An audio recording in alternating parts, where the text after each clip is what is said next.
Sejak sebelum melaksanakan tugas perutusannya untuk mewartakan kerajaan Allah, Yesus rupanya sadar akan konsekuensi yang harus ditanggungnya. Injil Lukas menuliskan bahwa 3 kali dalam perjalanan karyanya, Yesus memberitahukan kepada para murid tentang nasib yang akan dialaminya. Dan konsekuensi pewartaan kerajaan Allah yang dilakukannya terjadi seusai dia berpuasa. Yang pertama itu berupa tawaran dari kekuatan jahat iblis yang berusaha membelokkan arah tugas Yesus. Selain itu, di desanya sendiri di Nazaret, provinsi Galilea, ia juga mendapat penolakan dari masyarakat kampungnya. Ia juga mendapat halangan dan rintangan dari para muridnya sendiri yang tidak memahami siapa Yesus sebenarnya. Dan terutama datang dari para pemuka agama Yahudi. Mereka inilah yang akhirnya menyalibkan Yesus hingga wafat. Wafat Yesus sebagai tanda ketaatan dan kesetiaannya kepada Bapa. Sikap Yesus untuk tidak melarikan diri dari sengsara yang akan dihadapinya semakin mengukuhkan tekad yang pernah diucapkannya. Dalam satu kesempatan, Yesus pernah berkata, "Makananku ialah melakukan kehendak Dia yang mengutus aku dan menyelesaikan pekerjaannya." Yesus setia kepada kehendak Bapanya.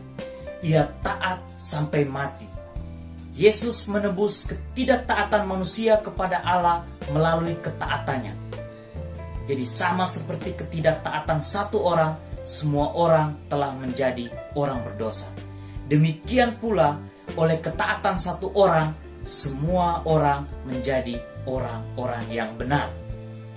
Dengan ketaatannya sampai mati, Yesus menyelesaikan tugasnya sebagai hamba yang menderita.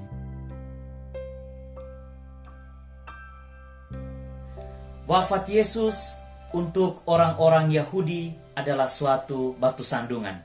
Tetapi untuk orang-orang bukan Yahudi adalah suatu kebodohan.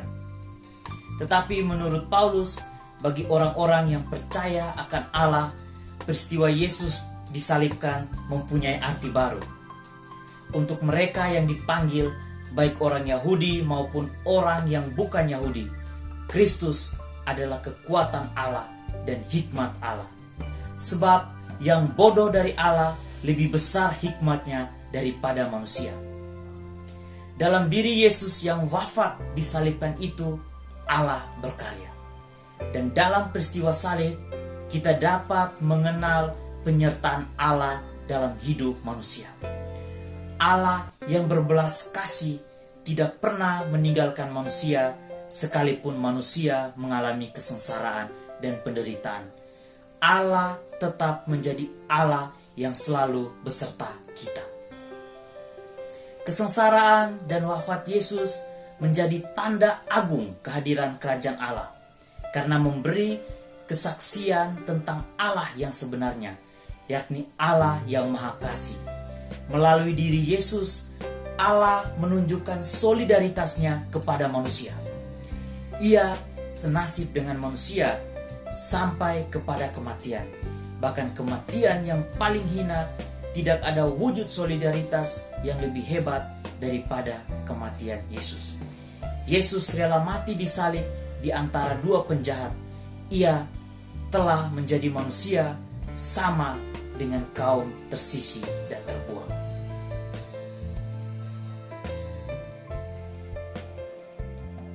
Wafat Yesus menjadi tanda dan sekaligus bukti nyata bahwa Allah sangat mengasihi manusia.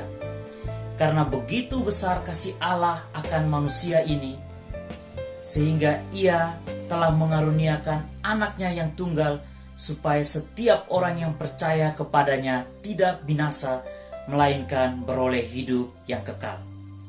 Sebab Allah mengutus anaknya ke dalam dunia bukan untuk menghakimi dunia, melainkan untuk menyelamatkannya oleh Dia. Yesus sendiri menegaskan hal tersebut kepada murid-muridnya sebelum sengsara dan wafatnya. Tidak ada kasih yang lebih besar daripada kasih seorang yang memberikan nyawanya untuk sahabat-sahabatnya.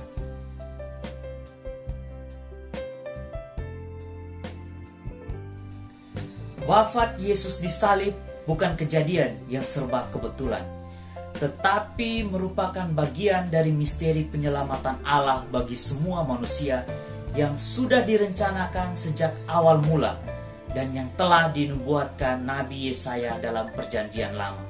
Dan itulah sebabnya Paulus mengatakan Kristus telah mati karena dosa-dosa kita sesuai dengan kitab suci.